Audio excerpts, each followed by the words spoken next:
Hudson County View, live and uncut. I'm your host, the guy that's the linguistic assassinator with lyrics that are rugged and built like Schwarzenegger, John Heinis, and today we're going to talk the latest and greatest in Hudson County news. It's nice to be back at the Hudson Media Group studio here in North Bergen.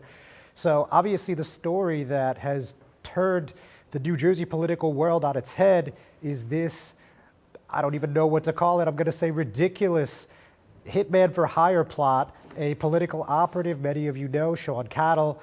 He's worked a bunch of local campaigns. He's worked with anyone ranging from Bob Menendez to Freeholder Anthony Romano to Mayor Jimmy Davis. And he has pleaded guilty to his role in hiring two men to kill a Jersey City man in his apartment.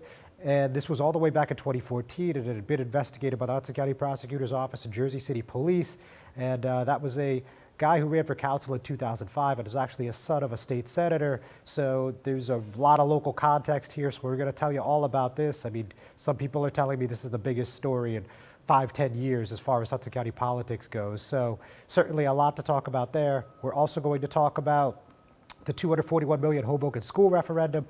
Obviously, voters went to the polls and made sure that this failed by a large plurality. So we're going to discuss what went wrong or what went right, I guess, depending who you ask. And today, fortunately, I'm joined remotely by Jerome Abernathy. Those of you that have been following along know that Jerome was one of the people that was helping get the word out for the no vote. So we're going to talk to him about how they were successful. We're also going to talk about some happenings at the Bayonne Board of Education and the Jersey City Council, all that, maybe a little more, right after we hear a word from our sponsors.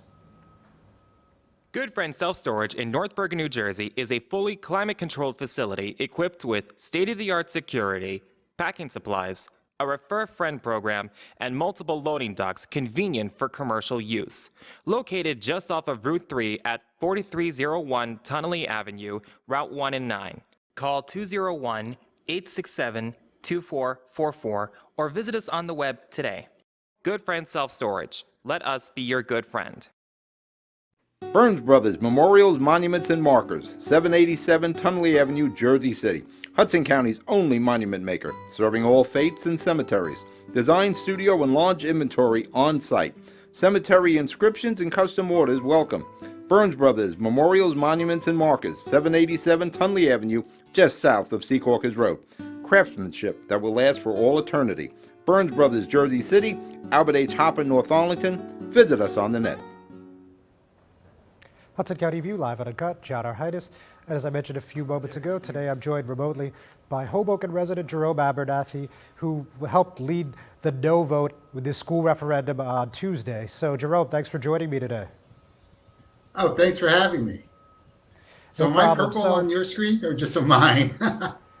Yeah, it looks like we're having some kind of technical difficulty there, so we'll try to adjust that at the break. So apologize for that. I don't know if that's on your end or our end, but we're going to work on that. I'm sorry. I assure you I don't have like a purple light in here, but okay.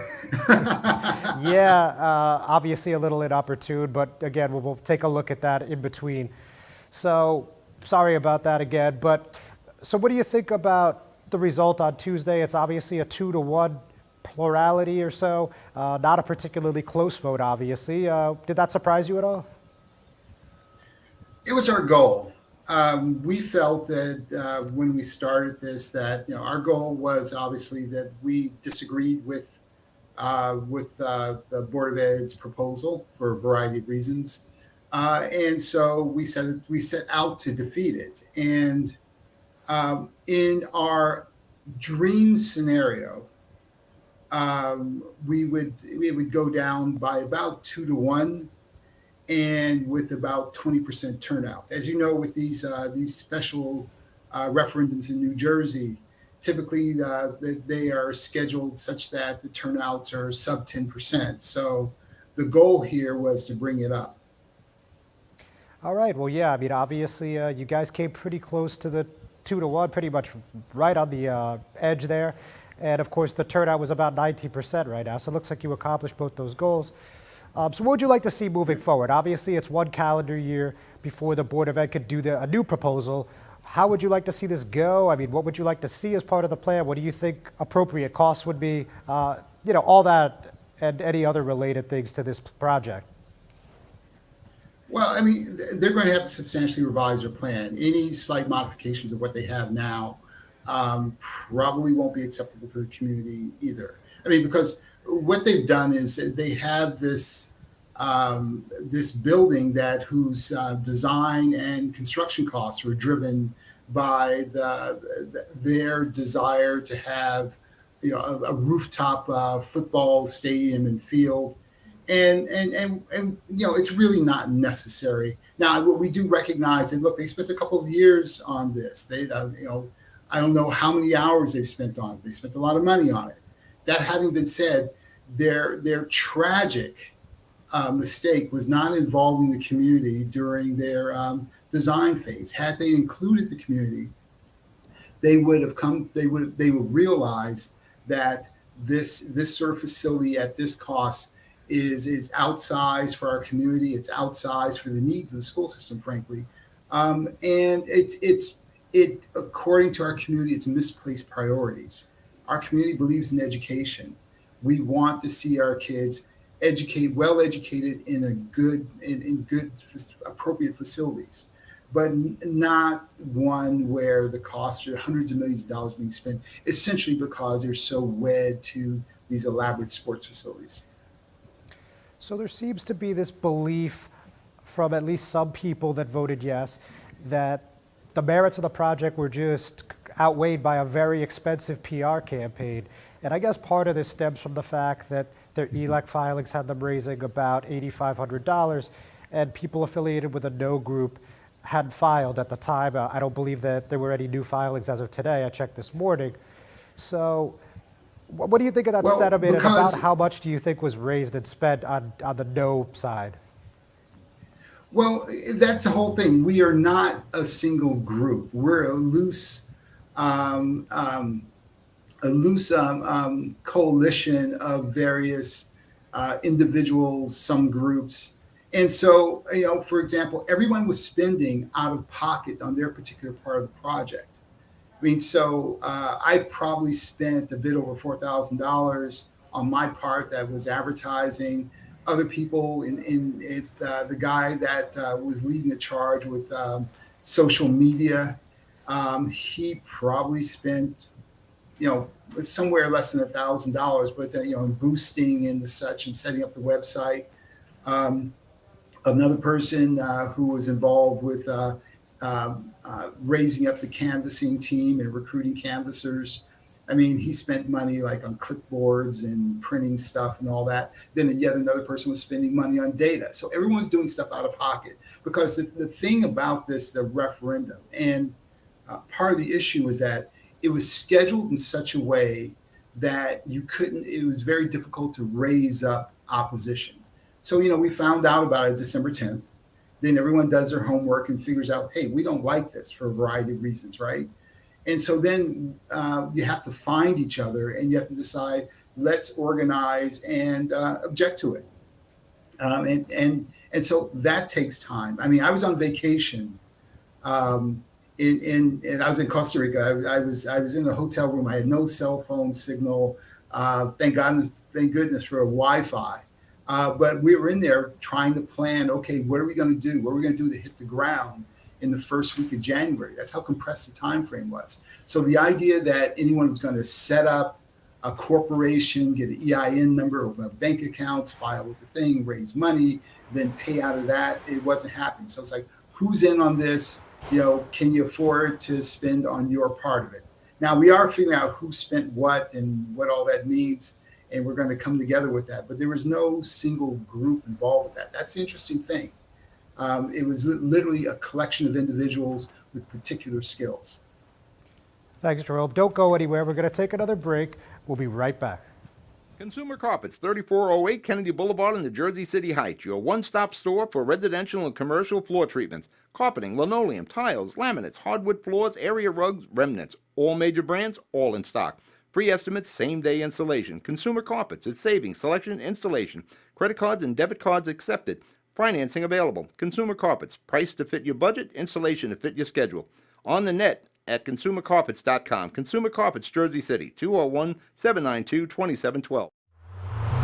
Ford made their first all-electric SUV a Mustang. Rapid acceleration, reactive handling, 300-mile range.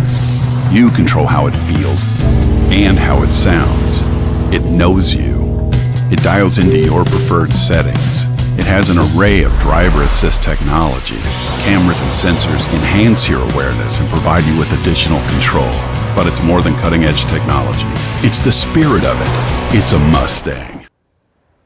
Hudson County View, live and uncut. John R. Heinis. And as I said, and I still am with Jerome Abernathy, the Hoboken resident that helped lead the charge to get the no vote out on that 241 million school referendum. So, all right, so we have a good picture again, so that's certainly a plus. Now, Live the disco, great. Yes, well said. So, so you said you guys are going to be figuring out who spent what, and I assume you're eventually going to be filing something with ELEC. Is that what you were getting at before we took a break? Yeah, we're going to try to figure all that out. I think we have, from the time that I just started to receive, we're starting to collect that information from everyone who spent what, when, and we're going to figure that out shortly. But what you'll see is a collection of individuals who just spent out of pocket on their parts of the project. I would love to say that we had an organized effort. It was less organized than you might imagine. Okay. And would it be fair to say that your spending was in the neighborhood of like, I don't know, $10,000, $12,000 as opposed to $50,000, $75,000, $100,000? Oh, yeah, maybe it was, I would hazard the guess. I'd be surprised if we came in at $6,000. Oh, okay. Very good then. So anyway, sticking on the topic of costs, obviously it would appear that the majority of voters felt that the $241 million price tag was just a little too rich for their blood. So what do you think the right range would be? Well, to be clear, the vote, in our opinion, was not driven by the cost of the project. It was driven by multiple factors, and it depends on who you were. I mean, when we started out on this, we didn't have any data on how people felt. There was no polling, there were no focus groups or anything like that. So, I mean, we made some assumptions, and so what we did is we divided the electorate into several groups. There were empty nesters and senior homeowners who are quite tax sensitive. There are parents of charter school and independent school kids who are obviously very concerned about education, who understand what it takes to deliver a good education, and also have nothing to benefit from, directly from their proposal. Then there are people that are interested in good government and transparency, and the way this was brought about. Certainly they didn't agree with, right? So there were multiple groups and multiple reasons for people voting. What I think, if I was surprised by anything, is how much of the vote was driven by those people who were concerned about good government and transparency. This did offend their sensibilities. Oh, and there's one special group that I didn't mention, those that live around JFK Stadium. And so to give you a sense for how important an issue this was for them, people that live at 409th Street, people who have condos, about 19 condos that are on the north side of that building. Right now, they overlook the field. They can see sky, trees, our community. If this facility was built, there would be a solid brick wall just 20 feet away from their window. So imagine this: you all of a sudden your condo was every window in your condo now facing a solid brick wall 20 feet away. That would most certainly cut the value of their homes in half. That would that would destroy their quality of life for forever. And so the idea that you could do something that would have such a devastating personal impact on people and do that, just spring it out with no collaboration with our community, that that incensed a lot of our community, and so that's why you saw the vote as it is. I mean, it's 35 to 65 with almost 20% turnout in what would normally have been a sub 10% turnout referendum. You can't do that to our citizens without at least developing some broad consensus. Right. All right. So finally, before I let you go, there's been a lot of talk about how the discourse on this has been, pretty poor. And, not to single any one or two or 10 people out, but anybody that's been on the Facebook groups, for the most part, not me actually, but I've got quite a few screenshots. Oh, not me either. But, you saw some people say some pretty unkind things on both sides. So what was your thought about the discourse throughout this whole thing? It's social media, right? We tried in our messaging. I mean, you probably saw our flyers. I mean, we tried in our messaging to keep it on the issues, to stay away from personalities, but we wanted to bring out the facts.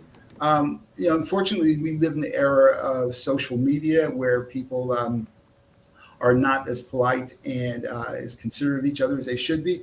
But also at this particular time, coming out of the pandemic and all that, I mean, I describe this as sort of the era of anger. And you see it across our country right now, whether it's the behavior of people on airplanes or in other Board of Ed meetings or in other circumstances. There's just this general sense of anger. And I'll leave you with this. One of the reasons I was opposed to this referendum was that if it was asking a lot of our community, it would have a dramatic impact on our neighbors. And if this passed with, say, less than 10% turnout, most of the community would find out that their taxes have been substantially raised, that the value of their homes have been destroyed or what have you. They would have found out after the fact. And one of my great concerns was that this would raise tensions and anger throughout our community, and that would have a dramatic negative impact on the discourse in our community. It could lead to the rise of populism and all those sorts of things. And, it's something of this magnitude. You have to work with the community.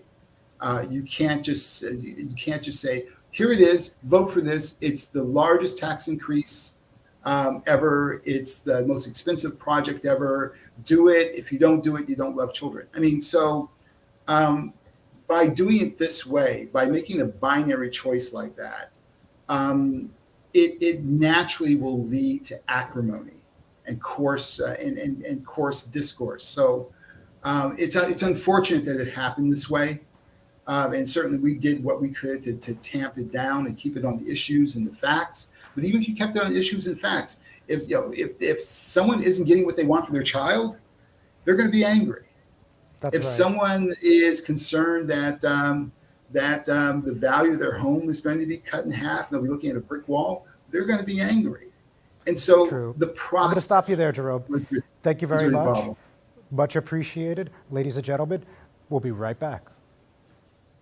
Take care. Newport, the luxury waterfront community on the Hudson River, offers a quality of life you deserve in one of our many high-rise towers.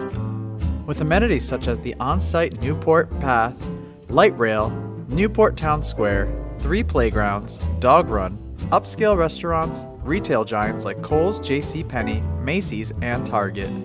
Morton Williams and Acme Supermarket are just outside your front door. A health and fitness center, skating rink, and medical facilities are also on site. Enjoy the New York skyline from our waterfront and various parks. Manhattan is just one pass stop away, or a quick ride through the Holland Tunnel. Nursery and private elementary schools all on site. 12-screen movie theater at the Newport Center Mall. Looking to visit? Stay at the Westin or Marriott Hotel.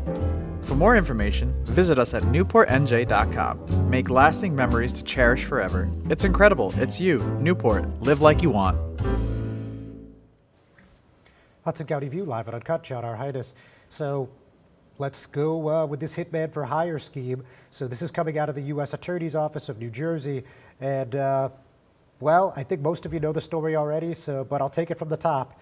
So A New Jersey political consultant, his name is Sean Cattle, 44, of Hamburg, pleaded guilty by video conference before U.S. District Judge John Michael Vasquez to an information charging him with one count of conspiracy to commit murder for hire. Vasquez allowed Cattle to remain out on $1 million unsecured bond, home detention with electronic monitoring, and travel restrictions. So, this is something that obviously nobody saw coming.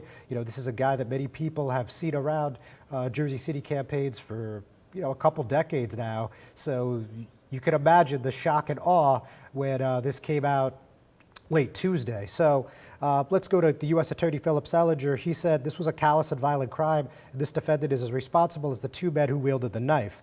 There is no more serious crime than the taking of another person's life. The defendant has admitted arranging and paying for a murder by two other people. His admission of guilt means he will now pay for his crime. And as many have heard, since the initial announcement, Cattle has through court documents, we now know that Cattle has been cooperating with the federal authorities. We'll see what that means. Obviously, there's a lot of unanswered questions. We don't have a motive in any way, shape, or form. None of that is in any of the criminal complaints or any of the announcements from the U.S. Attorney's Office. I'm sure that'll be forthcoming sooner than later. But in April of 2014, Cattle solicited one of his conspirators, identified as CC1, a Connecticut resident, to commit a murder on Cattle's behalf in exchange for thousands of dollars. CC1 then recruited a longtime accomplice from Philadelphia, identified as CC2, to join the plot. On May 22, 2014, CC1 and CC2 traveled from out of the state to the victim's apartment in Jersey City. After entering the apartment, CC1 and CC2 stabbed the victim to death, and then CC1 set fire to the victim's apartment.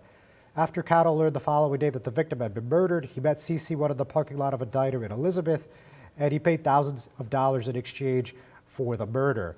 So, while authorities had not identified the victim, it didn't take politicos and news groups alike to identify who it was.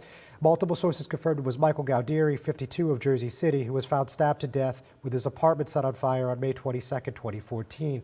He was actually the son of former state senator James Gaudieri, and he ran for council in 2005. He actually got arrested on gun and drug charges the day before, so obviously that was not a successful effort, but he remained on the political scene for about the next decade and made a lot of friends, hung around and participated in a lot of campaigns on the municipal level, and ended up being a friend of Bill O'Day, who of course has been around for the better part of the last 3 decades. And I had a chance to speak to the county commissioner, of course a former city councilman as well, about this. And he said, I knew Mike since probably right after high school. He was very active in politics at an early age.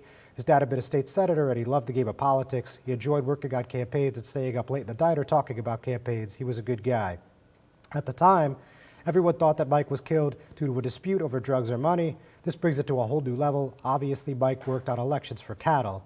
And for those of you that maybe don't recognize the name, I imagine you've read and done your fair share of Googling, but nonetheless, I just want to point out, he ran the consulting firm Arcady, and he played a role in running several super PACs for Democrats, including the executive director for the Committee for Economic Growth and Social Justice, and they helped out in groups like, in municipalities such as Elizabeth, which was the hometown of former state senator Ray Lesniak, who was close with Cattle. Also Newark and Bayonne, and he helped Jimmy Davis get elected mayor in the June 2014 runoff, as Politicker NJ reported. So obviously this is a developing story. We're going to be combing through campaign contributions, and we're going to be looking at other documents from the U.S. Attorney and others. So as soon as we get an update, we're going to let you know. We're going to take one more break. We'll be right back. Not everyone celebrates the birth of a baby. You have options. Don't panic. New Jersey has safe havens for unwanted infants. Leave the baby with staff at any hospital, ER, police or fire station, or rescue squad.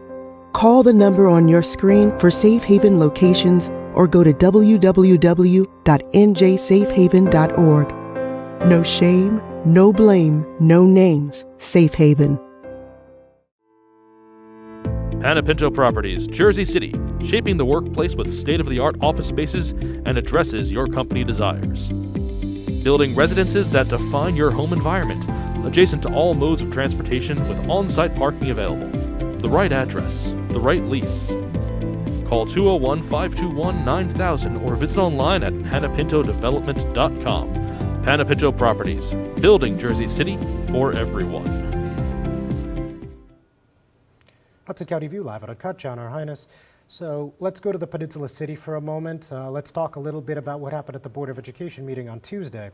As you guys probably know, at the end of December, the Board of Education declined to renew the contract of head football coach Dwayne Williams. The reason that this was notable is because Dwayne was just hired a year ago, was having a pretty good season. On October 29th, there was a fight on the field between the Bayonne high school football team. They were playing Barringer at the time, based out of Newark. And there was a report that was from the Super Football Conference. Obviously, they oversee the football operations, the games in New Jersey. And they recommended probation according to counsel for the board. We put in a formal request for the report. I don't have it yet, but when I do, we certainly will give you all those details. So with that in mind, Williams didn't get rehired, and then at the board meeting on Tuesday, the board decided they were going to go in another direction. They were going to hire Jared Hayes. And so with that, let's talk a little about what happened, Jerome Hayes. Let's talk a little bit about what happened at this meeting. So as we saw at the council meeting last week, we saw quite a few people speaking in favor of Williams, saying that he didn't get a fair shake, the board didn't do their due diligence at their investigation and other things along those lines. So, you know, we heard from a few players, one being Elijah Ortiz. He said the attitude that was lacking the last 3 years, Bayonne has been looking for a coach. Dwayne was their best option. The energy this year was a complete shift from the Bayonne team last year. So that's just one example. And we also heard from some friends, you know, Pat Desmond was one. And he said, first he asked, why is the timing? He thought the timing was a little off because they usually hire the fall football coaches in the spring. And the Board of Education president, Maria Velardo, responded it was brought to us by the superintendent, and we just take his recommendation. Desmond said that didn't basically sit well with him. He said before they should consider, they have to know who's being hired, who's pushing for the hire, why security was negligent at this October 29th game, and he vowed to continue fighting. And Williams himself actually got up and spoke, which you don't always see in these types of situations, but he did. And, you know, he had some powerful words. He said, first and foremost, I want you to understand one thing. This is not about Dwayne Williams. This is not about Jerome Hayes. It's about these kids. I see the support that Jerome got, and I appreciate that, but that's the support I never got from day one. And he was emphatic that Hayes was a good guy, a good coach, and also pointed out that he turned down big coaching opportunities in Iowa, Kansas City, and Oklahoma to stay in his home city. And, you know, basically just appears to be offended that this is the way that this went down. He said, so my question is, why stop me and not hire Jerome Hayes from day one and bring him back here today to put this thing together that I put together? And he also made note to the crowd that the superintendent of schools, the athletic director, and security were not in attendance in this controversial game. So the resolution to hire Hayes ultimately passed 7-0-1, with Velardo being the abstention.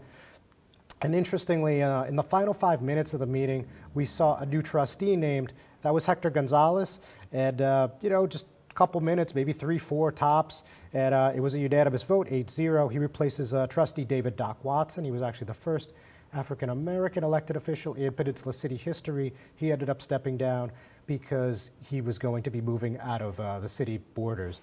So just extremely quickly, wanted to also just mention that the Jersey City Council okayed an emergency COVID vaccination site waste disposal contract. It's just $30,000, which is really not much by municipal government standards. But it's interesting because 2 weeks ago, they authorized a $15 million contract with Bespoke Health. So, you know, not small. And this was not a big one that they approved 5-4, only $30,000 again. But a lot of people were wondering why this cost was not already built into the previous contract, and that led to some dispute and some debate among the council. But I'll let you check that out for your own. Of course, HudsonCountyView.com. We're going to call it a week. Ladies and gentlemen, thanks for joining me. We'll see you soon.